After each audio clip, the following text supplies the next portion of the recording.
At siyempre kasama natin ang Vice Presidente ng Republika ng Pilipinas, si Vice President Leni Robredo. Ma'am, good morning po. Good morning ka, Eli. Good morning po sa lahat na kasama natin ngayong umaga. Ka Eli, sa mga nanay, Happy Mother's Day po sa inyo lahat.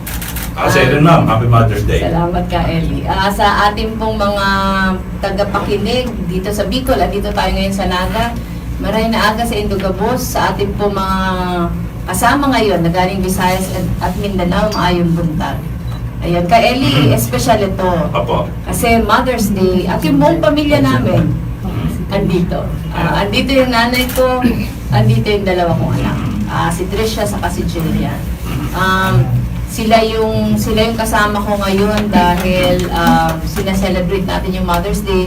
Yun yung dahilan kung bakit andito kami ngayon sa Naga. Maliban sa barangay elections bukas, yung nanay ko ka Eli dito pa din nakatira sa Naga ngayon at hindi ko mapilit-pilit sumama sa Manila. Ayaw daw niya ng Manila traffic.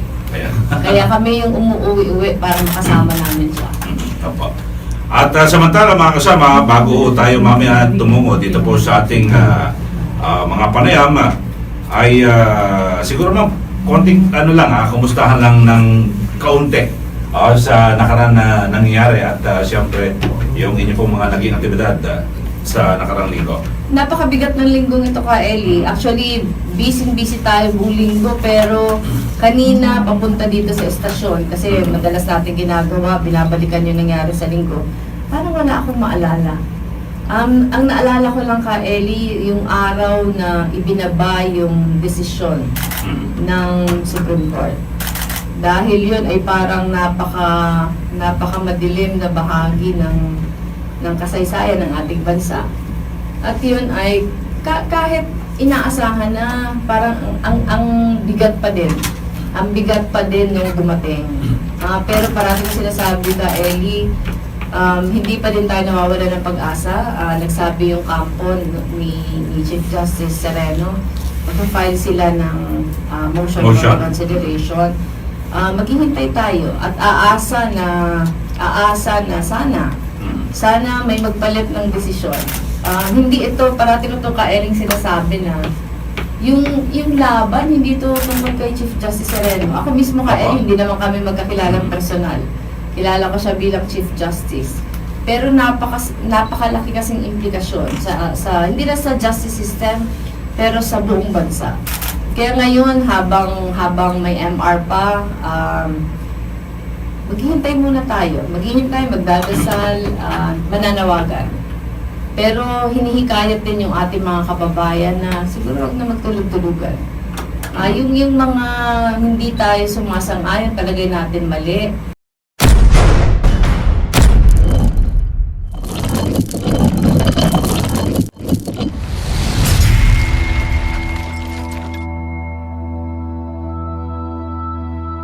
Dapat ipaabot natin yung mga boses natin kasi lalo tayong nananahimik, lalong dadami yung maling mangyayari. Kaya sa akin lang, bawat kamalian na nakikita, magpahayag, bawat naman kabutihan, magpahayag din. Kasi ito naman yung mahalaga. Kung mabuti, suportahan, kung masama, itakwil. So, iba't iba rin mga reaksyon ma'am, no? Kasi yung siguro marami na nagulat bakit parang maraming hindi sumang-ayon dito po sa desisyon ito ng Supreme Court. At ako nagulat din ako kay Senate President Coco Pimentel, yung kanyang binabanggit na if the Supreme Court is not supreme and everything then, so talagang ang binabanggit niya, hindi lahat. Kasi naman ka Eli, parang buong buhay natin, kahit ako, nag-aaral ako ng law, naging abogado ako na napakatagal na, 21 years na. 21 years na ako abogado, pero yung buong time na nag-aaral ako hanggang buong time na abogado ako, ang pagkaalam ko, yung Chief Justice pwede lang maalis through impeachment. At yun din yung paniniwala ng lahat, yung Integrated Bar of the Philippines, yung asosasyon yun ng lahat ng mga abogado, yung lahat ng mga deans, mga teachers, mga estudyante ng mga law schools, ganun din. Kaya ito ka Eli, parang wini-withhold natin yung judgment sa mga miyembro ng Korte Suprema. Pero parang ito gusto natin ipahayag. Gusto ipahayag yung ating pagtakwil. Tinitingnan ko, Eli, yung mga reaksyon kasi ilan din senador yung nagpahayag ng reaksyon natutol dun sa desisyon ng Korte Suprema. Ako natutuwa ako na nagboses, pero marami tayong mga kababayan nagsasabi bakit ngayon lang. Dapat nagboses nung hindi pa nagdidesisyon kasi napakahalaga sana ng mga boses nila. Pero may pagkakataon pa naman. May pagkakataon pa kasi hindi pa tapos. Yeah, so pwede pang, meron pang motion for reconsideration. Isa lang po ang magising at siguro maalala yung issue, yung termino ng delikadesa. Kasi ako nag-cover ako ma'am sa JUCRA, yung sa DOJ at sa Supreme Court. Noon may konting-konti lang ho na parang pag-aalinlangan sa isang justice, mag-i-inhibit kagad eh. At ano yun ka, Eli? Expected naman yun kahit nga dito. Kahit hindi totoo na meron kang bias, meron lang pagduda yung iba na baka hindi ka makapag-desisyon na walang bias, kailangan mo nang mag-inhibit. At yun yung kinakalungkot ng marami sa atin. Na ito tinuturo to sa law school eh. Tinuturo na kasi di ba yung pinakasimbolo ng katarungan, yung Lady Justice. Lady Justice na may ticket, may piring sa mata, tapos may hawak na timbangan. Makikita natin yung timbangan pantay na pantay. Gusto sabihin nun, ang pagtingin sa mga parties pantay. Kaya siya nakapiring kasi dapat wala siyang hinikilingan. Kaya kung meron kang mga personal na galit, meron kang personal na hindi pagkagusto sa isa sa mga parties sa isang kaso, dapat mag-inhibit. Ayun, kasi nabasa ko rin yung sa dissenting opinion ni Senior Associate Justice Carpio. Ang kanyang paniniwala, lumabag sa salin, pero kailangan impeachment. Oo, kailangan impeachment. Ito Kael, hindi naman natin sinasabi na walang kasalanan. Diba? Sinasabi lang natin yung proseso. Namin. Okay, so yun ho mga kasama, antabayan na natin yung mga giging kaganapan dito po sa issue pa rin ng pagkakapatalsik kay Chief Justice Maria Lourdes Sereno. Dahil sa dito po ay siguro wag po nating kulayan ng politika. Hindi po importante rito yung issue po ng politika. Ang issue po rito ay ang rule of law. Yung pairalin yung batas, kahit sino ka man, at dapat ho wala hong pinapanigan dito. Dahil sa lahat po tayo pwedeng maging maapektuhan, kahit isang pangkaraniwang mamayan, maaaring maapektuhan at maging biktima ng injustisya. Ito ka, Eli, ito yata yung hindi nakikita ng karamihan na pag nawala yung tiwala sa Supreme Court. Yung Supreme Court, ito yung pinakahuling inaasahan ng lahat eh. Kasi siya yung mag-i-interpret ng ating mga batas. Pag nawalan tayo ng tiwala, parang lahat na desisyon pagkatapos nito, parati lang may pagduda. Kaya kinakailangan gumawa ng hakbang para mabalik yung tiwalang yun. At ito, ang nakakatakot nito kasi yun nga yung tanong ko dun sa statement ko nung isang araw. Kanino na tayo dudugod? Kanino na tayo aasa?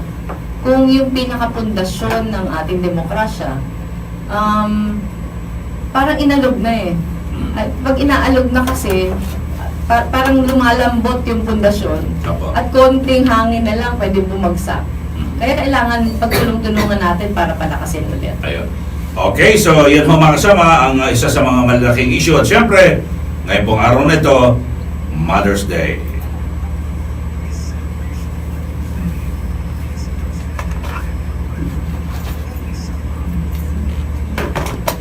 Eto na ho, at samantalang umpisahan natin ma'am, at siguro yung ating pananuhin ay binabati ko muna yung aking Mrs. si Luz. Happy Mother's Day. Ay, Happy Mother's Day, Luz. Naka-monitor sa atin. Oo, hello Luz. Happy Mother's Day. Opo. Okay, so ma'am, yung ating pananuhin, special po ito.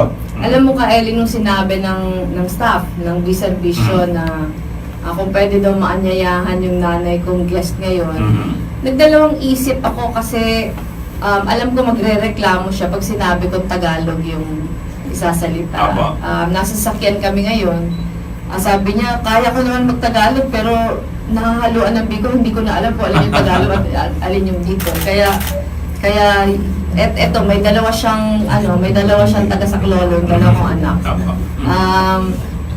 Pero bilib siya sa akin ka, Eli. Sabi niya sa akin, napapanood kita, mahusay ka na managalog.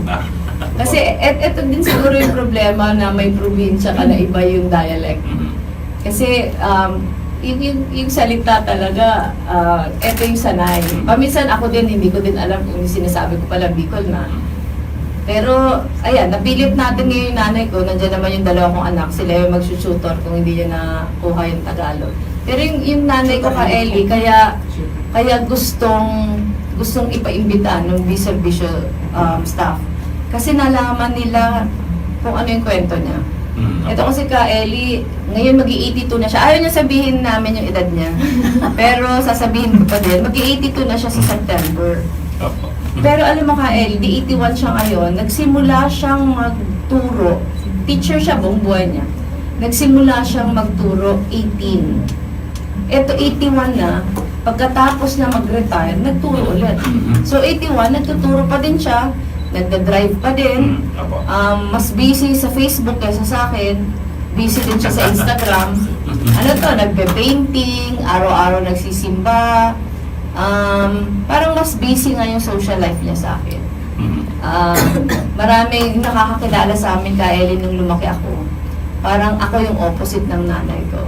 Kasi yung nanay ko ano to high school na ako, nagbaballet pa to ano siya, drama coach, yung lahat na mga nasa entablado, yun yung ginagawa niya. Ako naman, hanggang pwedeng tumago sa likod ng kurtina, gagawin ko, hiyain. Naubos ng nanay ko yung yung lahat na pagiging artista. Siguro yung bunso ko si Jillian, ito yata yung manang sa nanay ko. Kasi nung maliit-liit pa to, nag-a-ambisyon tong maging artista. Ayan. Pero siguro tanungin muna natin yung nanay ko, bakit 18 years old pa lang siya, nagtuturo na siya? Kasi yun yung tanong ko sa kanya noon kasi ngayon nag-graduate yung mga bata, pinakamaaga na siguro 2021. Pero siya 18 years old, nagtuturo na. Ayun, mami. Ma'am, good morning po muna. Happy Good morning ka Father's Day. muna, mami. Oo, kung Tagalog di, magandang umaga. Magandang umaga. Yung aking Tagalog hindi matatas. Okay lang, Okay lang mami. ba? Okay lang. Meron ka mga tutor. Noon, nakakaturo na after 2 years kasi merong elementary teacher certificate. So after 2 years, kinumbidan ako ng school na magturo ako. Yung mga, may rule doon ang kolehiyo na the moment you get married, hindi ka na pwedeng magturo. Kasi dapat you attend to your family already. So ang ginawa nila, hawakan ko na. Ang ginawa nila, pag alis nung isa at mag-aasawa na, di kinumbidan na ako magturo. Hindi na ako malis sa school. Doon din kami nag-aaral kami. At yung mga anak ko doon din nag-aaral. Kaya kami, ilang generations kami. Silang lahat doon na rin nag-aaral. Kasi nung nagtuturo ako, sometimes ang subjects ko hanggang sa gabi. So, sabi ng husband ko, para maka-economy tayo sa gasoline, isa na lang yatang trip. So, pinapantay yung mga anak ko doon sa porteria ng school. Tapos, kinukuha sila mga 8:30, 9 o'clock. Pero naglalaro na sila doon. Happy naman sila. Wala naman silang reklamo. Pati yung lahat ng opisina, pinapasok na nila. Friend na nila, pati yung gwardiya. Kilala na nilang lahat. Doon kami doon kami lumaki sa school. Kasi mag-aaral kami. Pagkatapos ng school, hihintayin pa namin si mami. Kaya pati yung mga tirahan ng mga madre napapasok namin. Halos doon na kami lumaki. So parang nililibang niyo na lang ang sarili niyo habang inaantay niyo Oo, kaibigan na namin yung lahat doon. Pamilya na.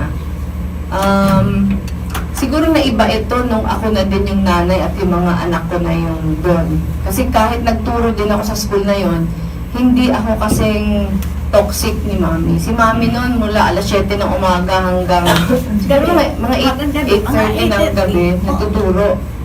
Ako noon pag alas 5 tapos na. Kasi nag-aral pa din ako Pagkatapos nag-aral, lilipat ako ng school, mag-aaral ako ng law.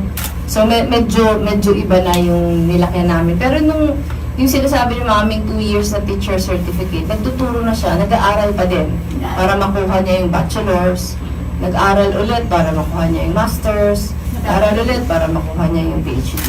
So talagang walang hinto na pag-aaral. Apo. Pero talagang love niyo po yung magturo. Ay, oo. Wala na akong ibang alam. Gusto niyo po. Hindi ko alam magluto. Hindi siya nagluluto ka, Ellie. Mas Hindi ako mahusay kami sa nagluluto. kanya. Masing laba ko sa school. Kahit mag-init ng tubig, hindi siya Marunong na rin. Hindi ko lang alam magbukas ng Apo. Pero paano ho ang ano ba yung sa bahay po parang laging nasa school po si Mami at paano po ang usapan niyo? Actually, maswerte kami kasi lumaki kami na yung mga relatives ni Mami. May parati siyang may mga pamangkin na sa amin nakatira. Na yun, yung mga nag-aaral din yun. Pero pag uwi namin, kasama na namin. Sa kasi yung dad ko ka, Ellie, lawyer siya. Eventually, naging judge. Nung heavy na kasi yung schoolwork namin, umuwi na din kami ng 5 o'clock ng hapon. Yung daddy ko na yung kasama namin. Yung daddy ko na yung kasama namin, gagawa na kami ng mga assignments, etc. Tapos mga 8, 8:30, sama-sama ulit kami, babalik sa school. Susunduin si Mami. Kaya yung mga gawaing bahay, hindi ko natutunan. Lagi naman akong mga loyal followers. Ngayon, ang tawag ko na sa kanila, guardian angel. Apo. Pero yung mga estudyante, kasi kadalasan may mga teacher na minsan parang naaburido dahil may mga estudyante po na alam niyo na medyo malikot or makukulit. Hindi niyo naman po ito nadadala sa bahay. Hindi ko. Wala naman. Kasi may mga ganun naman. Siguro may takot din sila sa akin, kaya hindi nila ginagawa yun. Hindi ako nagagalit sa school, pero tinitingnan ko lang sila. Hindi naman umiingay. Hindi pa ako naka-handle ng class na maingay yung mga estudyante. Apo. Ewan ko ngayon, pero ngayon ang nag-aaral na ngayon, ang hinahandle ko ng klase, mga graduate students, mga professional na sila. Kaya, we learn from each other, parang I learn from them, they learn from me also. Siguro ka, Ellie, yun din yung mga teachers. Marami tayong, kung naalala mo, si Ma'am Robles, yung naging outstanding teacher na bisita natin noon sa estasyon. Makikita mo parang karamihan sa kanila hindi tumatanda. Tingin ko, ang dahilan nun kasi year in and year out, parang yung kadil mong estudyante, mga bata parang na humihinto yung pagtanda. Yun din siguro yung kabutihan ng mga teachers. Apo. Pero ngayon, binabanggit nga ho, ngayon hanggang ngayon, nagmamaneho Nagtuturo pa ako. Anong Pero maneho? nagmamaneho kayo talagang sarili. Wala kayong... Binabawalan na namin ka, Ellie, lalo na paggabi. May driver na ako. Napilitan lang yan ka, Ellie, kumuha ng driver late last year. Nasisi pa ako. Kasi talagang ini-strictahan namin na mag-driver na. Ano ba naman yun? Parang unang araw ng driver na bangga sila. Sinasabi niya, nung ako lang nag-drive, never ako nabangga. Ngayon na may driver na bangga. Nasisi pa po kayo. Okay, pero siyempre mas maganda kung yan at hindi kung sikaya niya naman, pero mas maganda kasi may driver, pag-relax ka kung pwedeng, kung di ba kung magtuturo kaya may review ka ng konti or makapag-Facebook ka kung traffic. Lahat nagagawa ko na. So ngayon ho, mas komportable ho kayo na may driver na. Oo. Ayun At po. saka Natanggap niya na, nakailangan niya na. nakakapunta ako sa maraming lugar. Ayun. Doon pag heavy ang traffic, hindi ko na napupuntahan. Tsaka gandahan po kayo kung saan kayo pupunta or sa isang establishment, sa lobby, bababa kayo, yung driver na bahala maghanap ng parking. Tama. Oo, Tama ho yung yun. pinakamahirap ngayon ka, Ellie Parking. Dati kasi dito sa Naga, hindi pa naman sobra yung traffic. Pero ngayon, nag-uumpisa na din. Nag-uumpisa na din. Kaya siguro yun din yung reason kung bakit finally umayag siyang mag-driver na. Apo. Pero wala pa ho kayong balak na magretiro na sa pagtuturo Gusto kasi ko na rin. yung iba kasi parang gusto enjoy na lang po ang buhay, di ba? Gusto ko na rin Sabi- mag-retire. Kaya lang, sabi nung dean namin sa graduate school, huwag na muna kasi wala pang qualified. Pero pag meron ng qualified, pumupunta lang naman ako every Saturday. Apo. Nung pa-retire na siya ka, yung retirement age dun sa school, 65. ang dami niyang promise sa mga anak ko na pag-retire na ako, alagaan ko kayo, hatid sindo ko kayo, papasyal tayong ganyan. Parang nagpahinga siya isang buwan. Nagpahinga siya na isang buwan, tapos dahil siguro hindi din siya sanay na walang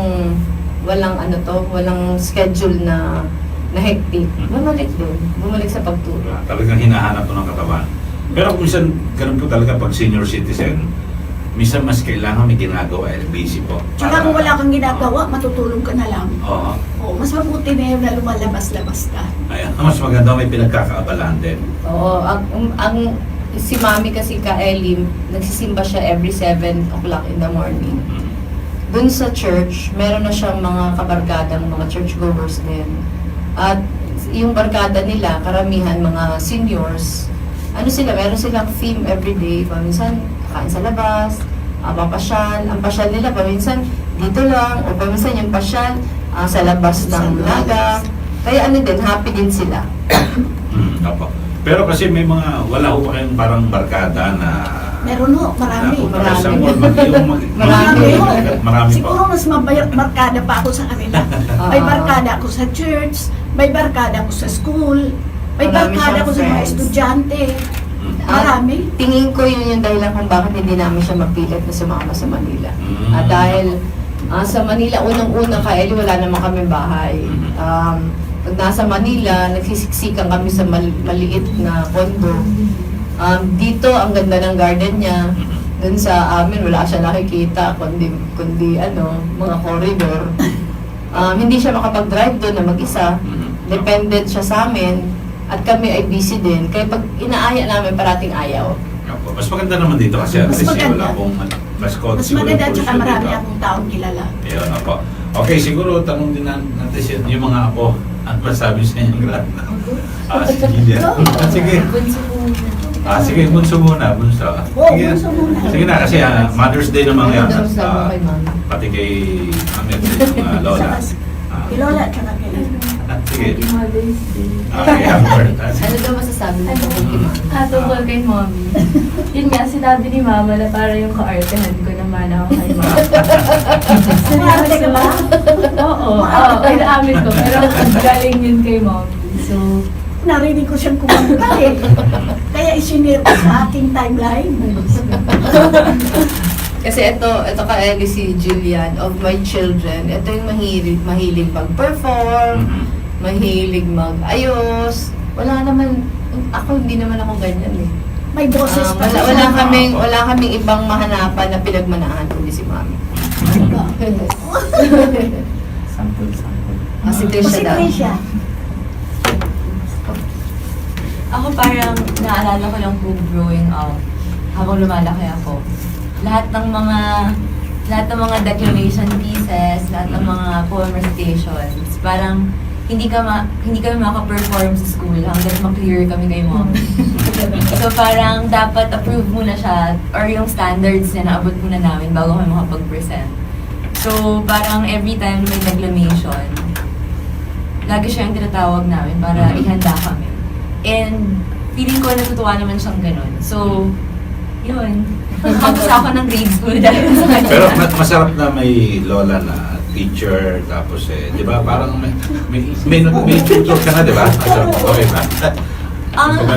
Ako yung tutor ka Ellie. Pero yung mga kaya ni Mami, yung mga hindi ko kaya. Yun yung sinasabi ni Trisha na pag may contest sila, magda-declamation o elocution, hindi ko yun alam eh.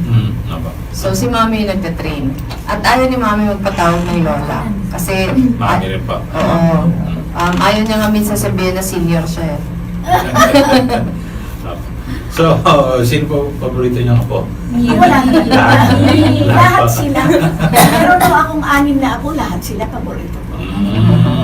Pero yung pinaka gusto niyo lang po na parang nakopya po yung inyong... Lahat naman sila very close sa akin. Nung nandito pa sila, every Sunday nagbaband kami. Ngayon lang kasi malayo na, kaya hindi na kami nakakaban.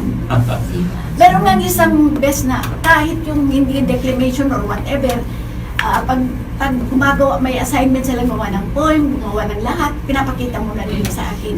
Meron isang occasion na si Aika nag-join dun sa poetry writing contest. Yung sinulat niya, pinacheckan sa akin. Tapos sinabit niya.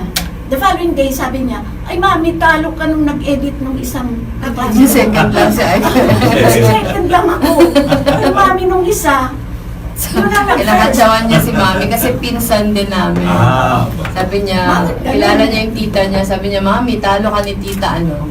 Kasi yung pinsan namin, siya yung nag-first, ako second lang. Pina-edit At, ko sa'yo. at parang hindi matanggap ni Mami may makakatalo sa kanya. Pina-edit ko sa'yo, hindi mo ginalingan. Tingnan mo, second lang ako. Talo ka nung... So parang masarap po yung isama, parang talagang barkadahan at talagang malapit po sa isa't isa. Nung lumalaki sila ka Ellie, oo, kasi yun nga, pag weekends, dun sa amin or dun sa kanila. Pero mula kasi nung namatay si Jess, lumipat kami sa Manila. Nagkikita-kita kami. Mas madalas ako kasi ako mas regular umuwi. Pero yung mga bata, pag ano na lang, long weekend o long breaks, halimbawa may mahaba-habang bakasyon na pupunta kami kung saan, sinasama namin si Mami. Apo. Tsaka nagbago yung buhay nung naging DLG secretary po. Tapos naging congresswoman kayo, ngayon vice president. Saka So ano parang din, nagbago po siguro. parang ano din yun ka Ellie, parang gradual din in the sense na nung yung panganay, college na, nawala na yung panganay, nasa Manila. Tapos sumunod na si Trisha. Tapos kami na lang ni Jillian yung iwan dito. Nung kami na lang ni Jillian iwan, nangyari yung aksidente, biglang lahat kami wala na. Nung congresswoman ako, every week andito ako. Kasi half of the week yun yung constituency work. Pero ngayon na VP na ako, siguro once or twice a month na lang ako nakaka-uwi. Apo. Okay, kay Mami, at siguro mahingap ko po kayo ng payo sa ating mga listeners nationwide. Kasi marami ho ngayong mga nanay na teacher, tapos talagang dahil sa medyo kapos din sa budget po, hindi sila kumukuha ng mga kasambahay, sila rin nag-asikaso sa kanilang mga anak. So, kayo ano, pwede niyo pong maipayo sa kanila kasi iba baka medyo na-frustrate na po, dismayado sa kanilang buhay. Kayo, masaya po kayo. So, mabigyan po sila ng konting payo. Dapat po, financial management. Kami po ng asawa ko, very traditional ang practice namin. Both of us are earning, pero ako ang treasurer. Apo. Tapos budget secretary ng bahay. So, I took charge of the budgeting, everything. Lahat ng salary namin dumadaan sa akin. Kung meron man siya yung mga bonus-bonus niya, ang tawag niya doon, hidden wealth. Yun yung pambigay niya ka Ellie sa amin. Kasi si Mami sobrang kuripot. Ang liit ng allowance namin. Pag may bonus si Daddy, pasikreto bibigyan kami. Sabi niya, may hidden wealth ako ngayon. Huwag niyo sasabihin sa Mami niyo. Lagi siyang may hidden wealth. Yun ang extra niya. Pero every week, humihingi din siya sa akin ng budget. Kasi kinukuha ko lahat ng salary niya. Kasi kung ang arrangement hindi ganun, noon hindi pa siya judge, practicing lawyer pa lang siya. Nasa Reyes de Yaculo office siya. Yung nakukuha niya, meron siyang salary at saka yung mga kinukuha niyang mga kliyente, yung napas sa kanya. Pero ang arrangement namin when we got married, hindi kami mag-uutang. Kasi mahirap yun. Ayaw nila ng utang. Naalala ko ka Ellie, si Mami, yung lahat na pera niya, nasa envelope. Naka-envelope yung lahat. Pero nakalagay na ito pamamalengke, ito pamamalengke. So, naka-budget na talaga. Lahat. Tapos sobrang kuripot. Kasi yun nga, ayaw nilang may utang. I think the only time na umutang sila, nung nagpagawa kami ng bahay. At naalala ko, parang 290 pesos na namin. 290. Inutang nila sa SSS yung pagpagawa ng bahay. Parang ang hulog nila 290 pesos a month. Nung una, yung daddy ko mas mahina yung loob sa utang. Ayaw niya. Kasi at that time, magkano lang naman yung mga sweldo, yung 290 parang ang bigat na.